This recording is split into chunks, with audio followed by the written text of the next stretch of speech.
Parnells GAA club on the north side are a storied club. They have close to 4,000 members. They were founded in 1893, named after Charles Stewart Parnell, and they've been football champions of Dublin on 6 occasions, the last one coming in 1988. Charles Haughey won a county title with them in 1945. It's been home to the great Stephen Cluxton. All-Ireland winners with Dublin, Niamh McAvoy and Lindsay Peat also number their ranks. And Parnells has served the communities of Coolock, Artane and Kilmore. But it has been a strange 15 years to say the very least. Back in 2008, to much fanfare and publicity with incredible timing as the property crash loomed, Parnells sold land near Dublin Airport for €22 million. It was a bonanza windfall for any club. They took that money and got themselves land on a long-term lease from Chanel College in the heart of Coolock, their traditional catchment area, and they looked set to prosper. Yet as early as 2013, the Sunday Independent ran reports of financial difficulties. So 5 years on from the 22 million bonanza, it was very strange to see financial difficulties being reported. Where things have ended up, though, is horrendous for all concerned with the club. Last month, Parnells confirmed they had completed the surrender and return of their pitches and their clubhouse to the Marist Order. It's now been confirmed Parnells, which has operated as a limited company since the 1970s, has been wound up with a liquidator appointed. What exactly has happened here is the question. We'll talk to the Sunday Independent journalist Dermot Crowe, who has been charting the downfall since 2013.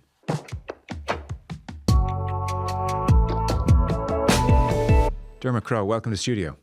Thanks, Joe. Thanks for coming in. You've been charting this for over a decade. Let's start with the 22.5 million to be exact. Perfect timing. You sell land at a bonanza price in 2008 on the eve of the crash.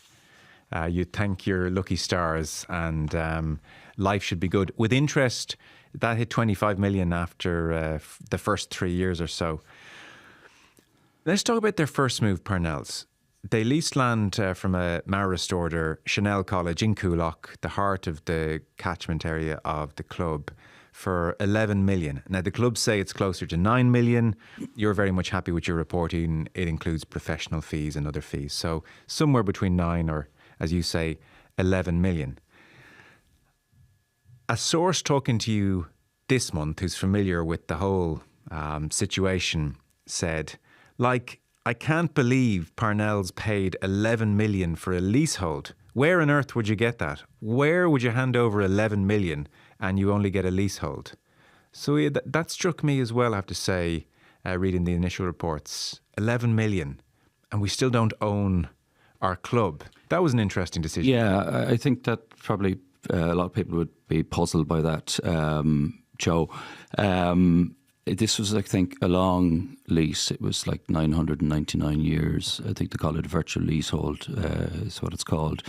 And I suppose if things had followed the expected order of events, it might seem like quite a good deal in that. Tied into that deal, that arrangement, were certain contractual obligations. One of which was that the club had to deliver a sports hall, which was going to cost about €1 million.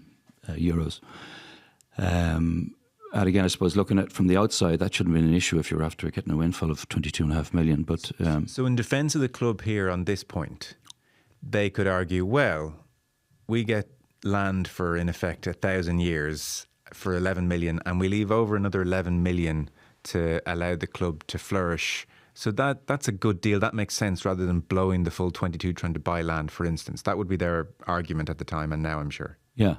Okay. Absolutely. So the remainder of the money is to build facilities. What facilities have come to fruition? What did they manage? Well, they spent a lot of the remainder on fantastic facilities really right in the heart of Coolock, which was the originally the Collinstown facilities that they had were out at the back of the airport, like a lot of clubs in Dublin. They have issues with space, and a lot of them don't have the privilege of being able to have a lot of conduct a lot of their activity where the catchment area is, in the heartland of the catchment area. So the people, for those outside of Dublin, in Coolock and Artane, having to trek out to absolutely, yeah, and that's the reality for life. And Nafina, have a big issue with space, despite how successful they are. Their actual facilities right there at the club are quite minimal. So here was an opportunity for them to move back in and build these facilities, which they built. I was up there. I've been up there. I was up there with teams because they were hiring it out subsequently. And so what you had was this fantastic big clubhouse. I Googled it for the first time today. Yeah, with a huge reception. And I don't mean to be facetious when I say this, but when you went in, it was like walking into a hotel foyer. No, it's not your average clubhouse. Anyone listening right now, take out your phone, do a quick Google Parnells Clubhouse. Did you see it? It's like Dermot Bannon designs some kind of health retreat hotel. It's glorious. Yeah, it looks fantastic. Yeah, absolutely. It did look very, very impressive. Very kind of state of the art, modern. You walked into the foyer. There was an stairway leading up to the function room, which was purpose built to host events like weddings and 21sts and all that sort of thing, and then full bar, and then down into the dressing rooms and all that. You had heated flooring. It was the best of what was available. Modern gym facilities, and then outside you had three pitches. Two of them were all weather, full size pitches, and so really they wanted for nothing in that sense. So if you press pause there. This big sale in 08, 22.5 million, they make the decision, well, let's not waste all the 22 million trying to buy land. This is a lease, 1,000-year lease, beautiful clubhouse, all-weather pitches, floodlights, best of the best, and an aspiration, I suppose, with the function, ill-conceived or not, but the function area. This is a way of generating revenue for the club for years and decades to come. So you press pause at that point. To the outsider looking in, you'd say, okay, that seems like a reasonable deal. We've moved the club back into the heart of the community. Yeah. Phenomenal facilities, and we're set up here. So at that point, they're probably the envy of most clubs. Yeah, and it seems, as you say, quite a sensible move. And it seemed that the figures were on their side, but all the money that came through, and that you'd imagine, if you're in that position, you would, build your facilities. You have your land available to you. You're back in the heartland, and you've still left enough over to, for the rainy day, if you like, or whatever. And it kind of brings us back to that issue of where they were, obliged to provide a sports club as part of the lease. Yes, and this is their deal with with the Maris Order. Maris Order. Yeah. This lease deal sounds good. You have the land next 1,000 years. One of the things we want in return is you build a sports hall, indoor sports hall for our school and for our use. And that cost about $1 million. Deal done. Yeah. So I suppose one of the early signs of trouble is that sports hall is not built. Yes. You have been covering this since the beginning, really. In 2013, you wrote an excellent piece, which has aged very, very well, I think, about the situation. What is extraordinary and jumps off the page, I think, about your piece in 2013 is the letter that John Byrne, former chairman of the club, wrote in 2011. Now, that is early on in this story. The sale only happens in 08. I mean, you're only kind of making sense of how much money we all have and what we're doing by 2011. So John Byrne, former chairman at the time, in 11, he writes an extraordinary letter to the GAA president, Christy Cooney, and he warns about insolvency unless spending is curtailed. And he asks for, quote, guidance and support on a very serious issue. So as early here as 2011, John Byrne, committed club member, is writing an official letter to the GAA president to say something has gone way awry here. Yeah. Yeah. I mean, and that makes what happened subsequently seem an awful lot worse, because it wasn't that people hadn't warned them, and it wasn't that the thing was staring them in the face in terms of the figures and the spending and whatever, particularly over those years just after 2008, as you say. they were losing an awful lot of money annually. I think somewhere in the order of, over 3 years, €750,000. Your piece in 13, Yeah. in 2013, your piece details this. I mean, facts and figures are hard when people are listening, but I suppose a very simple one, for instance, is 2007, the club cost €340,000 to run. By 2008, expenses had climbed to 945,000. And by January of 13, when you wrote that big first lengthy piece, in the 4 years preceding 2013, there were €3 million in accumulated losses. And you managed to get your hands on the spending in 2010. So I've rounded up some of these figures, or rounded them down just for easiness sake. 80,000 on underage teams, 87,000 on medical items, travel and food 90 grand, motor expenses 40 grand from Dublin club. Well, yeah, well, come. So motor expenses 40 grand, coaching costs 80 grand, fees, training teams reached 50 grand. Again, that's a vague enough term. The bill for football and hurling equipment 150 grand, printing and postage €40,000. So yearly losses in Parnells, yearly losses 08 to 11, when John Byrne wrote this letter, they were losing per year €780,000 per year in those 3 years, and that is why John Byrne wrote that letter. Yeah, yeah, and the figures there are staggering. You know, they're astronomical, and anybody who's been involved in a GAA club would find them, you know, incredible. What I tried to do at the time was to try and find out what other clubs' expenditure would be annually, you know, of a similar size or maybe even bigger than that. And there was a huge disparity between those figures and any of the other clubs, you know. And like I remember being at a funeral around that time, soon after that piece came out. And, you know, it was a wake, and I went in, and it was a fairly solemn atmosphere, as you can imagine there. And there was a few guys sitting around, and one of them just popped up his head and he said, "What's going on in Parnells? Those figures are crazy," you know.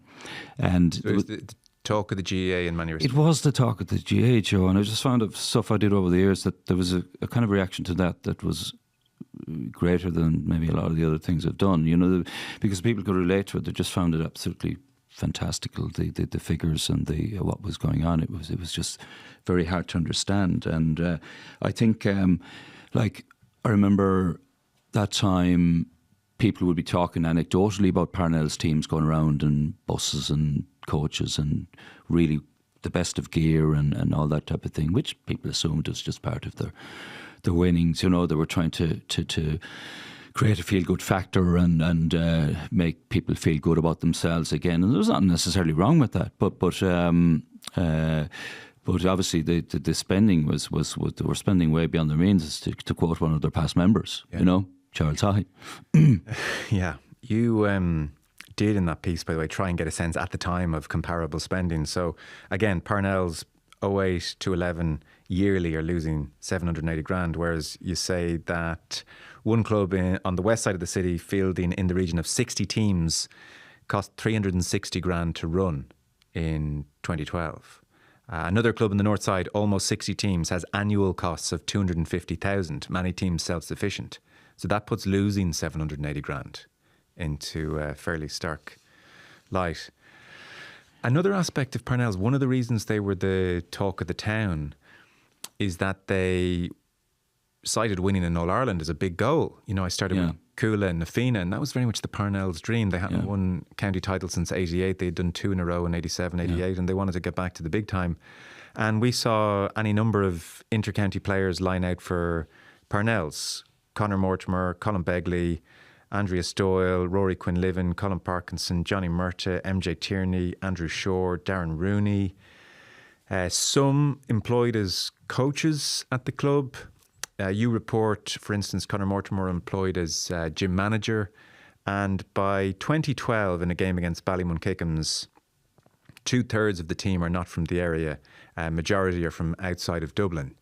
Parnells would argue this is common practice in Dublin. A lot of people move to Dublin, but this felt Yeah, they would. And indeed, that time I did a report in 2013, Joe, I went out to the club and met the executive members to get their side of the story. And I was taken on a tour of the place, a grand tour of the facilities. And I actually saw Conor Mortimer inside and a gym. I think I just spotted him there at the time. He happened to be there at the time. And yes, of course, other clubs take players in from outside, and I was involved with Nafina myself at one stage as an outsider, and I had a great time there, and they're very welcoming. But I think in the case of Parnells, where it's slightly different is that the scale of it.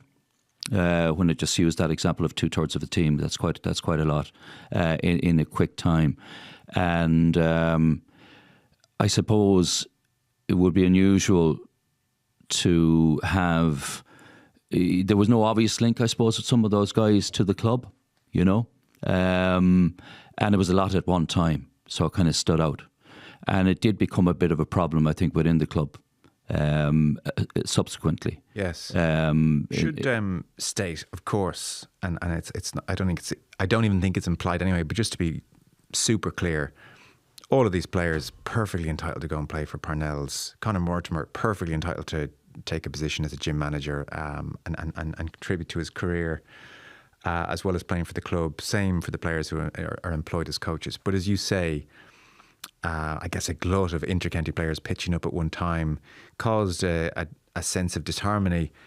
I'm wary of ever overreaching and trying to interpret Stephen Cluxton's actions, but I suppose it was noteworthy that he requested a regrade. He didn't want to play with the first team. It was incredible. I remember coming across that. I was looking up the county board would issue kind of information from time to time to clubs on transfer requests or regradings and all that, and I was just looking through a list once just to see, you'd be kind of looking out to see who's going to what club and different things like that, and I just happened to see this regrading list and saw his name on it, and had to take a second look, and it was definitely Stephen Cluxton, Parnells, and which was kind of astonishing, like that he would be looking to regrade to the second team. So but he wasn't the only one at the time that chose to do that. I spoke to somebody recently who was far too good for the second team, was a very good first team footballer, but chose to do that at the time because they weren't happy with the way things were going.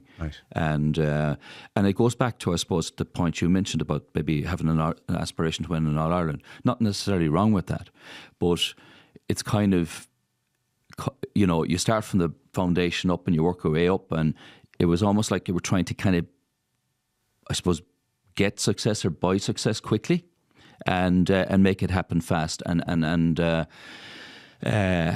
maybe not have the patience needed to just take your time and do it sort of in a more organic way, like GAA clubs do it. Again, go back to, if you want, you mentioned Nafina, where they've come in 20 years, and I was up there on Saturday night.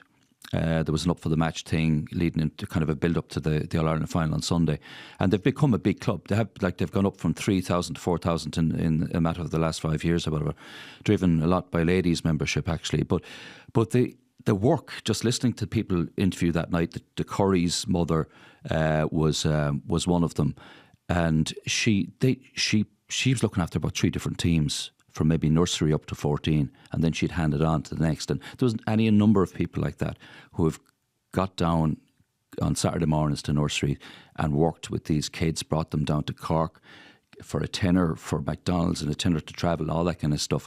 And that's the way most of clubs do it, right?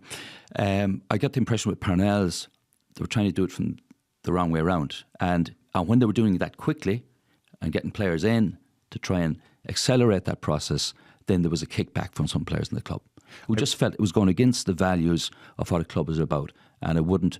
And at least that was my interpretation of it. And I didn't speak to Stephen Cluxton, you won't be surprised to hear, but I did speak to somebody else who had made the same decision at the time, and really essentially that's why he did. He wasn't happy with the direction it was taking in terms of the football team. Okay. I presume Cluxton has never commented on what's happened here. No, not that I've heard. I think he may have written a letter to the club outlining his reservations about it. I did hear that. I can't verify or absolutely say that for certain. But and I don't know Stephen, but I can fully understand why he mightn't be happy with this policy. Yeah. And again, like you said, go back to what you said at the start. Of course, there's players without, like Na Fianna again. If I don't want to use them as a shining example of everything right, but they've a few outsiders as well. But the vast majority of that team were Na Fianna. Started off in nursing in Na Fianna and worked their way up. And I presume the player you spoke to, and in Cluxton's case, this wasn't a situation whereby inter-county standard players come in and maybe the player you spoke to just couldn't get a game anymore. Does Cluxton play outfield club? Yeah, he has done, yeah. Okay. Outfield, yeah. So I don't want to speak in their behalf here. I think it's entirely plausible they may not have liked the direction of the club, but it may also be plausible that with the influx of county players, they mightn't have been good enough to get a game outfield. Is that possible, or you don't think so? It's possible. Some of them, I'd say the guy I was talking to, it wasn't a factor for him. Right. I'd say he would have been on the team. Right, okay. So, but so it's a bit like that, Yeah. Yeah. So I don't think for him it was I don't like the direction of this, as opposed to someone's taken my place. Yeah. Yeah. Okay. That's the way I took it, yeah. The Chanel. So the Chanel Leisure and Hospitality venue. This is the venue within the clubhouse that the club presumably hoped would generate income for years to come. This opened in 2012. Did it work in the initial years? I mean, we're obviously in the teeth of a recession around this time. So as a wedding venue, birthday venue, did this wash its own face? Well, it was very busy. I think they and very active. They couldn't. This is an important point.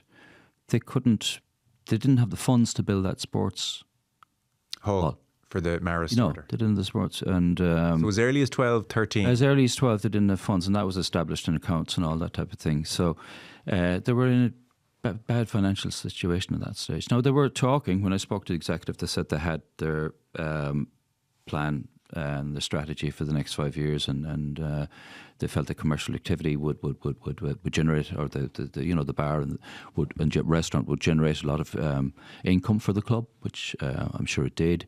And they felt that that they would be able to get some funding, public funding or grants to help deliver the hall. So that was the message I was getting from them at the time. Okay. That these were kind of scare reports. It wasn't as bad as it was, but I mean the proof of the pudding is where we're now, unfortunately. Yeah. So COVID's devastating, obviously, and you have to close the Chanel Leisure and Hospitality venue, and there was even a WRC order whereby 11 former employees were due to be then paid tens of thousands of euro because the club had left staff in employment limbo for years during shutdown. So these include bar, restaurant staff, security workers, payroll administrators, receptionists. Again, to really add to the point that things were spiralling early on, it's worth just mentioning, in 2015, the club had to take out a bank loan for 800,000 euro just to keep the show on the road. There are creditors here. I mentioned at the top that Parnells has been run as a limited company since the 1970s. Is that unusual?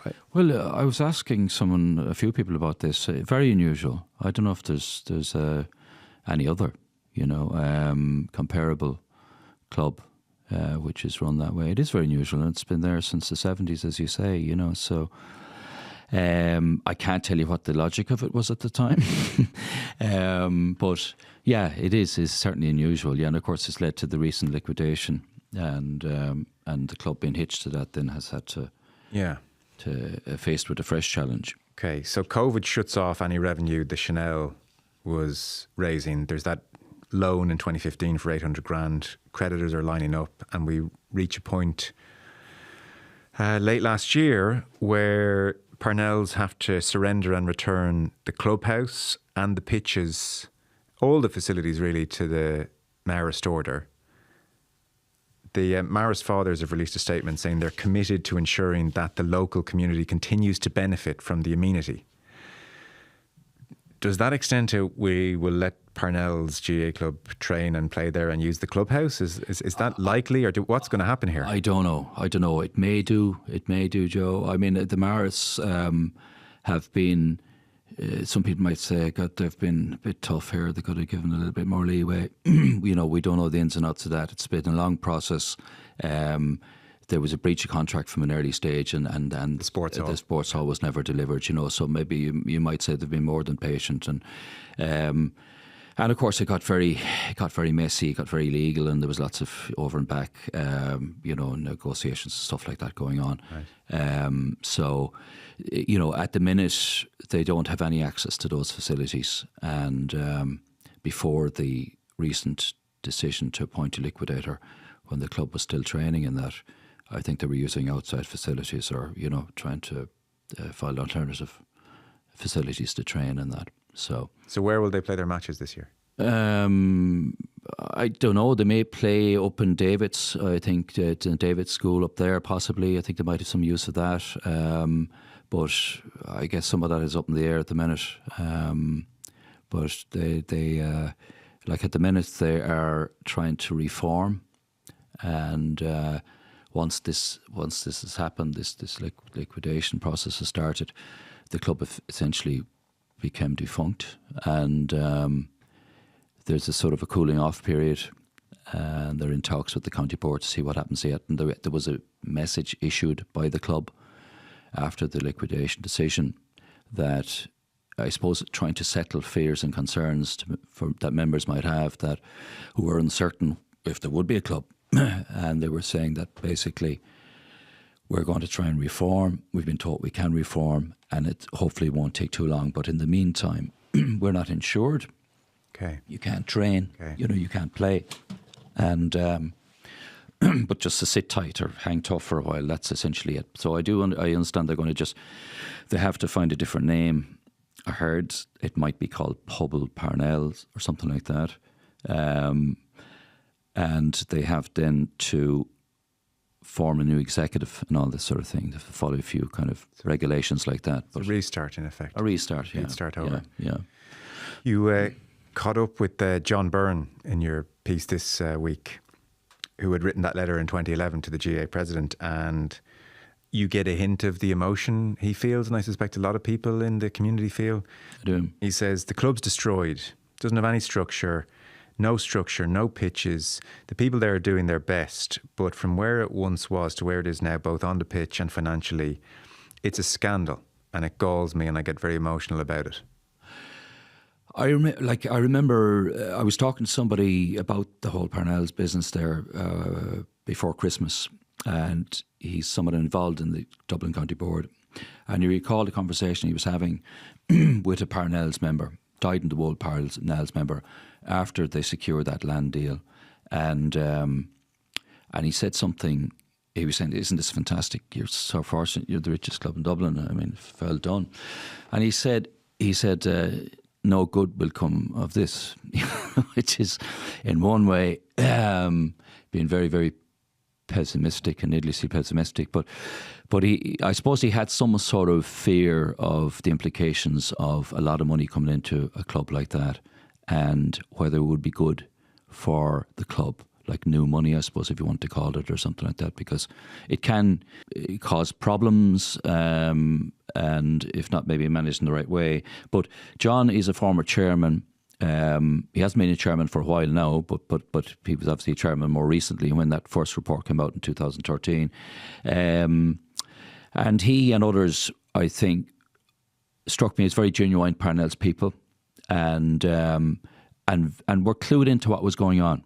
They understood, whereas maybe a lot of rank and file didn't fully understand what they were kind of supporting at AGMs, and somebody present this is what we're doing and all that. These guys understood what was happening, and they could see the train coming, and they, as you say, mentioned it, brought it to the attention of the GAA, Christy Cooney at the very top. And so he's now, so many years later, been proven correct. And yes, you're right, it is emotional. He does sound emotional. He does sound very upset by it. And it's a great club. He played for it. And they're a proud and very old club. And I think he's very disillusioned with the whole thing, and with the way it was mismanaged. And, he's not one to pussyfoot around it, as you can see. And but I think it comes from a position of sincerity. and a place where he feels that the club was led the wrong way and it was avoidable. And there were sufficient warnings and they weren't heeded. And here we are now. Well, that list of spending is just hard to... It's just off the wall. I mean, it's eye-popping, you know, it really is. It's kind of striking now. I would say we have quite an interventionist president. Yeah. You write, to sum up the situation, the problem with Parnells is that there was a gross failing in not being more alert during the event because the warning signs were all there flashing in bright red. Insufficient heed was paid to those who made their concerns known. The GAA was aware of it. The county board was a joint signatory on the lease, but nothing was done to stop the fiasco from bringing the club to its darkest hour. It does feel like a GAA failing, doesn't it? I think they can't. HQ can't. I don't think they can say, wash their hands of it, Joe. They cannot wash their hands of it. Now, they will tell you it's clubs and internal affairs and all that. It's not. That property is GAA property that was bought, that, you know, and the money made from it is GAA money. And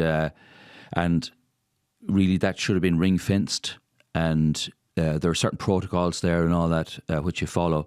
And I think the GAA here were a bit lax and leaving Parnells to it, to their own business, and allow them too much of a free rein, particularly when the warning signs were there and it was brought to their attention. I suppose they were probably hoping it would work out and it wouldn't become a problem, you know what I mean? And you don't want to be overly interfering either. But yes, there was definitely, I think, a responsibility there, which is beyond Parnells and goes out into the county board and maybe international level. You know, that just this happened under watch. Okay.